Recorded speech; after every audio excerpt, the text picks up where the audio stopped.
Hello everyone, Jai Hind. Welcome to the class.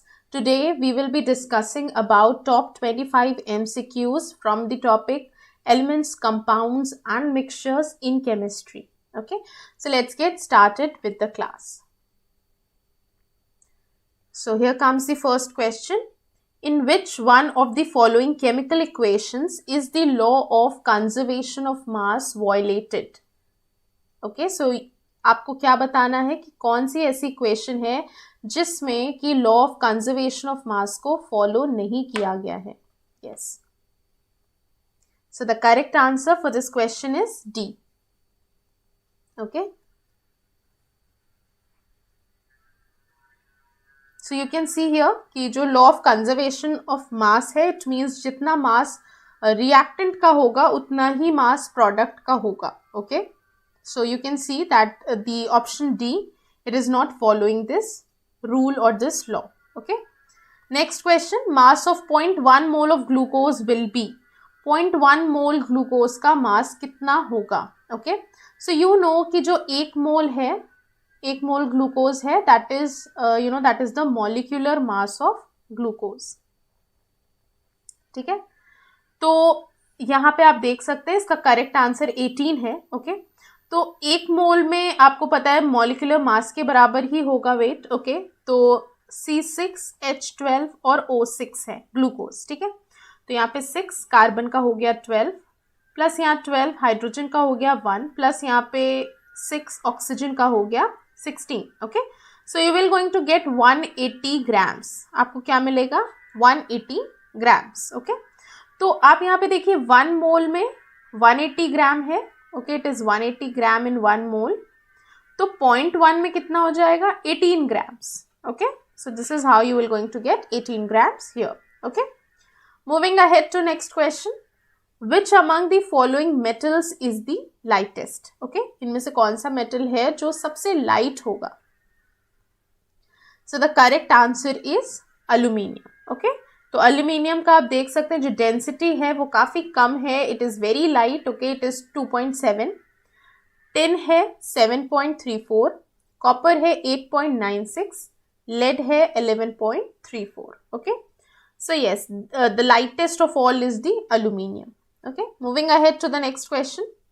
What is the chemical formula of salt? Salt का chemical formula क्या होता है जो हम कॉमन सॉल्ट यूज करते हैं? Yes, the correct answer is NaCl. ठीक है, इसको हम कॉमन सॉल्ट कहते हैं, राइट. और इट रिप्रेजेंट्स कि यहाँ पे सोडियम और क्लोराइड के जो आयंस हैं वो 1:1 के रेशियो में है. ठीक है, NaCl है. Okay, that is the common salt. ये एक आयनिक कंपाउंड है, right. Okay, next question. Solid carbon dioxide is known as. Okay, solid carbon dioxide को हम और क्या बोलते हैं? डायमंड, ड्राई आइस, रॉक और mercury.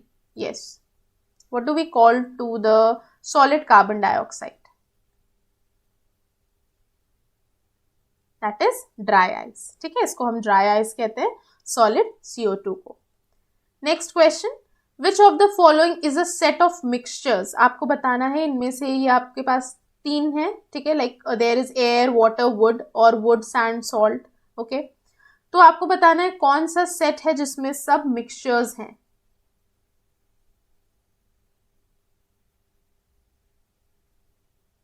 Okay, so the correct answer is wood, air and sand. Okay, next question.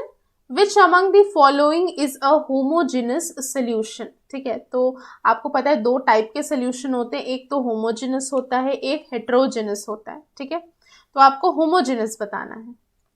Cement in water, sugar in water, sugar and sand, more than one of the above. Okay, तो इसका correct answer होगा B, that is sugar in water.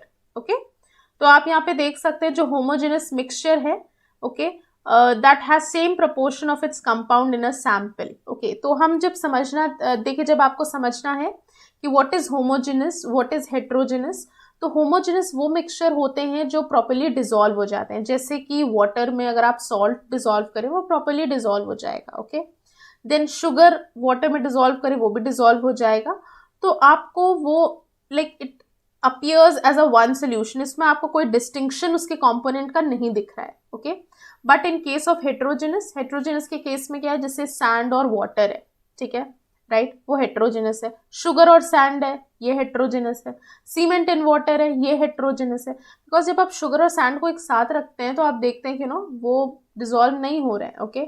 या आपने water में sand को डाल दिया है, ठीक है, तो that is also what, that is also heterogeneous solution, because आप उसको डिस्टिंक्टली देख सकते हैं कि वाटर इज वाटर भी आपको विजिबल है, सैंड भी आपको विजिबल है, ठीक है, वो उसमें डिसॉल्व नहीं हो रहा है, सो दैट इज हेट्रोजेनस।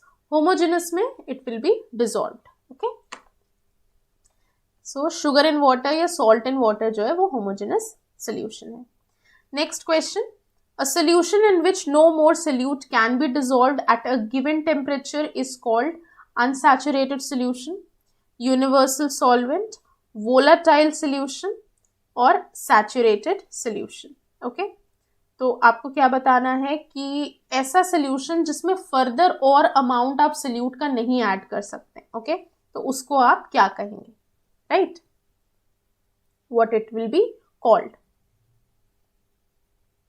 तो देखिए इसका करेक्ट आंसर है सैचुरेटेड सोल्यूशन, ओके। अब ये सैचुरेटेड सोल्यूशन या सैचुरेशन होता क्या है, सपोज आपने एक ग्लास वाटर लिया, ठीक है, आपने उसमें 2 टेबल स्पून शुगर ऐड करी, वो उसमें डिसॉल्व हो गया। फिर आपने 4 टेबल स्पून शुगर ऐड करी, वो भी डिसॉल्व हो गया। 6 ऐड करी, वो भी डिसॉल्व हो गया, ठीक है। जैसे ही आपने 8 टेबल स्पून किया, वो अब फर्दर डिसॉल्व नहीं हो रहा है।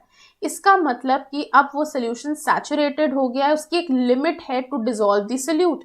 6 टेबल स्पून तक उसने डिसॉल्व किया, जैसे ही आपने 7th या 8th ऐड किया, ठीक है, या उसने 7 तक डिसॉल्व किया, जैसे ही आपने 8th ऐड किया, ठीक है, वो फर्दर डिसॉल्व उसमें नहीं हो रहा है solute, okay.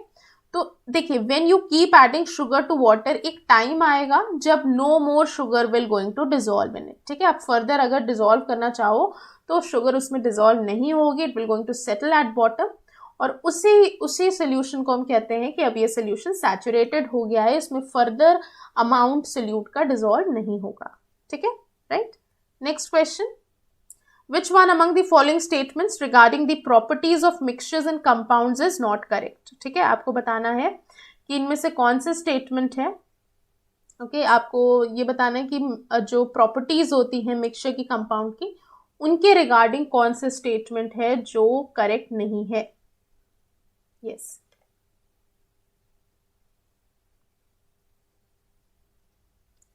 Okay. So a mixture shows the properties of its constituents, but the properties of compounds are entirely different from its constituents. Energy is either absorbed or evolved during the preparation of a mixture, but not in the preparation of a compound. The constituents of a mixture can be separated by physical methods, but those of a compound cannot be separated by physical methods. A mixture may be homogeneous or heterogeneous, but a compound is homogeneous. तो आपको wrong statement को इसमें से बताना है। तो correct answer देखिए B है। क्यों? क्योंकि जो पहला स्टेटमेंट है वो करेक्ट है।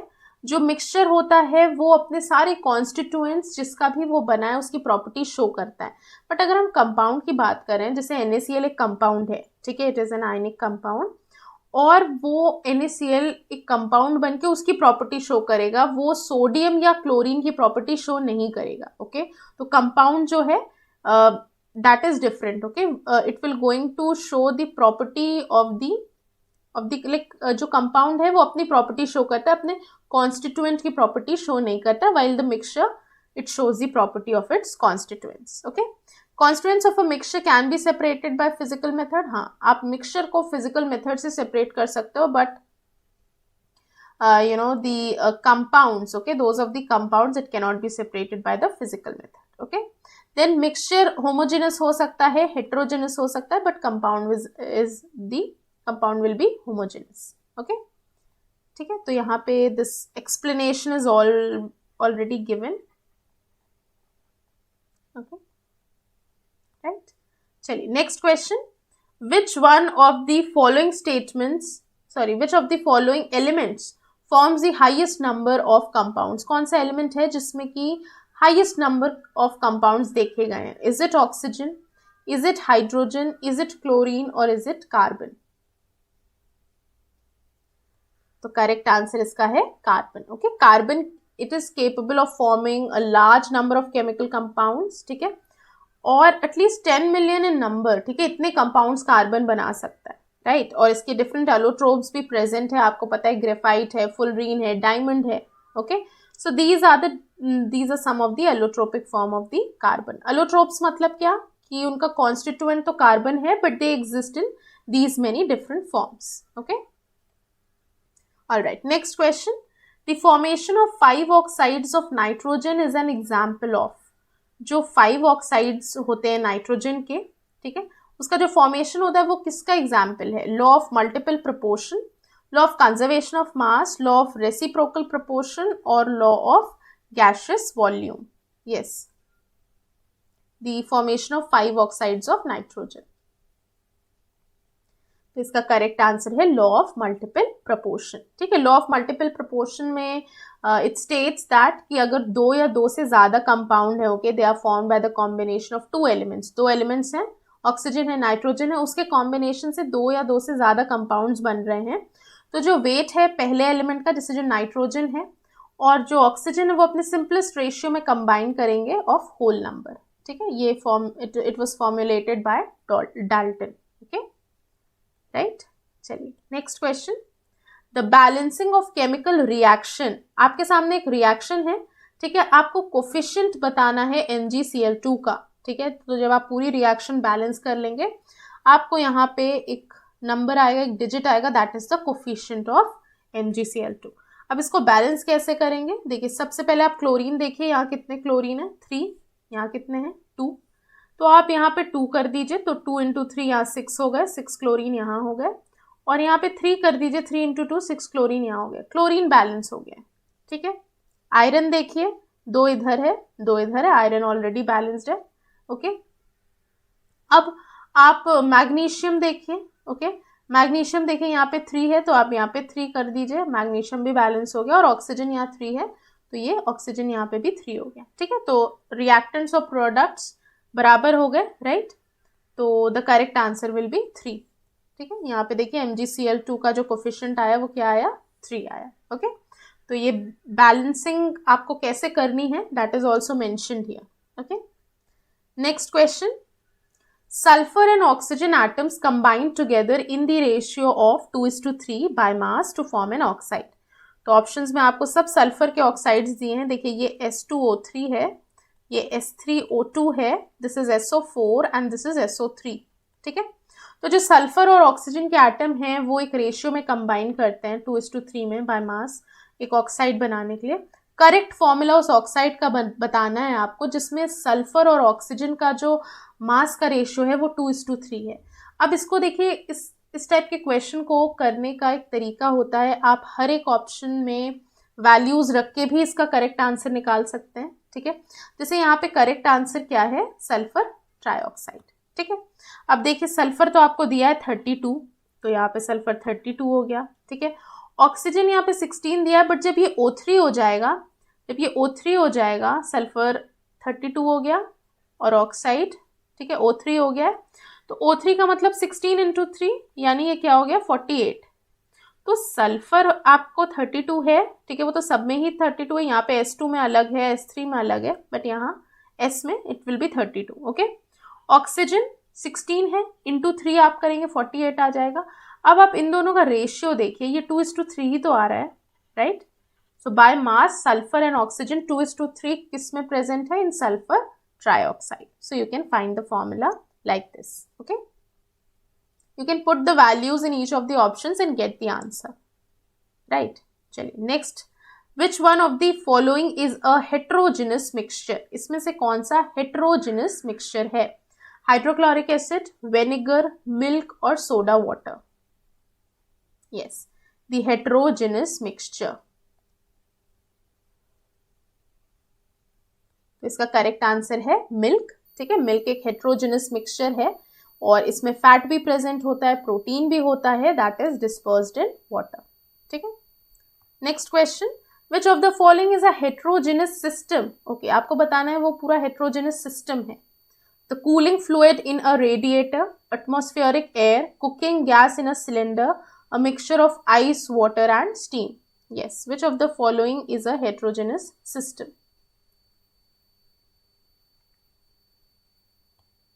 करेक्ट आंसर डी है, ठीक है, mixture of ice water steam. ऐसा इसलिए बिकॉज आपको पता है चाहे वो आइस हो, वाटर हो, स्टीम हो, उसका केमिकल कॉम्पोजिशन तो सेम है, ठीक है, राइट, बट हाँ बिकॉज यू नो इनकी स्टेट्स डिफरेंट है तो इनका जो फिजिकल प्रॉपर्टी है वो डिफरेंट हो जाएगा, okay, that will be different, okay, so they will going to form the heterogeneous system. Next question, when 1 liter of water is cooled from 4 degree to 0 degree its volume, okay, तो जब 1 litre water को cool किया जाता है 4 से 0 degree पे तो उसका वॉल्यूम में क्या चेंज होता है?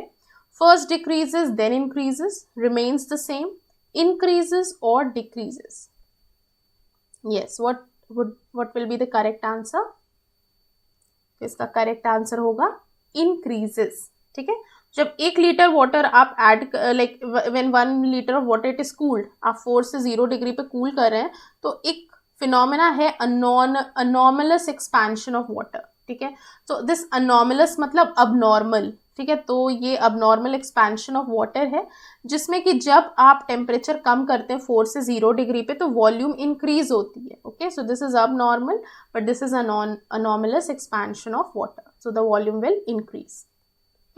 Next question, which one of the following gases produce a red light when electricity flows through it? Okay, किस गैस से रेड लाइट एमिट होगी या प्रोड्यूस होगी जब उससे इलेक्ट्रिसिटी को पास किया जाए? हीलियम, आर्गन, नाइट्रोजन और नियॉन?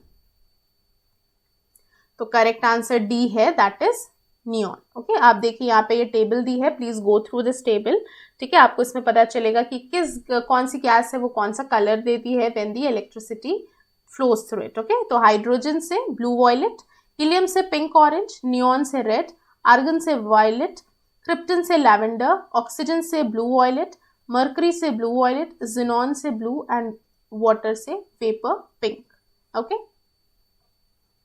राइट। सो एक क्वेश्चन से आपको कई सारे क्वेश्चंस आपके बन गए यहाँ पे, डिफरेंट गैसेस कौन कौन से कलर देती हैं when the electricity flows through it, okay, so please do remember this. Next question, which of the following metals does not form amalgams? अब एमैलगम्स क्या होते हैं?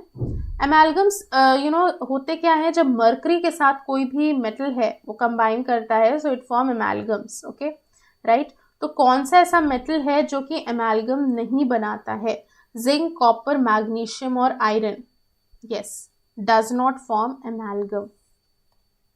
देखिए जब जो मर्करी के आइदर मिक्सचर ऑफ मर्करी या alloy of mercury, okay, with any other metal, कोई भी मेटल है वो मर्करी के अलॉय से या मिक्सचर से, ठीक है, अगर वो कंबाइन करता है तो वो एमैलगम बनाता है, ठीक है, तो एमैलगम मतलब ही होता है मिक्सचर या alloy of mercury with any other metal, ठीक है, तो यहाँ पे क्या है, मर्करी के साथ अगर कोई दूसरा मेटल मिक्सचर या अलॉय बना रहा है so that we call it as amalgam. तो यहाँ पे कौन सा मेटल है जो एमैलगम नहीं बनाएगा, मर्करी के साथ कंबाइन नहीं करेगा? So that is iron, okay. Apart from iron platinum भी है, टंगस्टन भी है, टैंटेलम भी है, so these are exceptions and they will not going to combine with mercury to form the amalgams, ठीक है। चलिए next question, which gas is typically produced when metal reacts with acids? तो metal है, ठीक है, suppose zinc है, metal है, वो कोई भी एसिड के साथ कंबाइन करेगा तो कौन सी गैस प्रोड्यूस होगी, ये हमने पढ़ा हुआ है already, so the gas produced is hydrogen, ठीक है। आपको पता है जैसे जिंक है HCl के साथ कंबाइन कर रहा है तो ZnCl2 बनता है plus hydrogen is released, okay, right. ये रिएक्टिविटी सीरीज है, देखिए ये जो सारे मेटल्स हैं ये हाइड्रोजन से ज्यादा रिएक्टिव हैं, और copper, mercury, silver, gold they are less reactive than hydrogen, ठीक है, symbols are already given, you can go through this table as well, okay. Next question, name the particles which make up matter, okay, कौन से particle हैं जो matter बनाते हैं? Atoms, metals, metalloids, more than one of the above? Yes, so the correct answer is atoms, okay. हमें पता है कि जो मैटर है that is made up of the smallest indivisible particle, okay, जिसको हम एटम कहते हैं, right. Next question, which of the enlisted compounds is termed as slaked lime. किसको हम स्लेक्ट लाइम कहते हैं? ये क्वेश्चन भी कई बार पूछा जा चुका है, ठीक है। क्विक लाइम क्या होता है,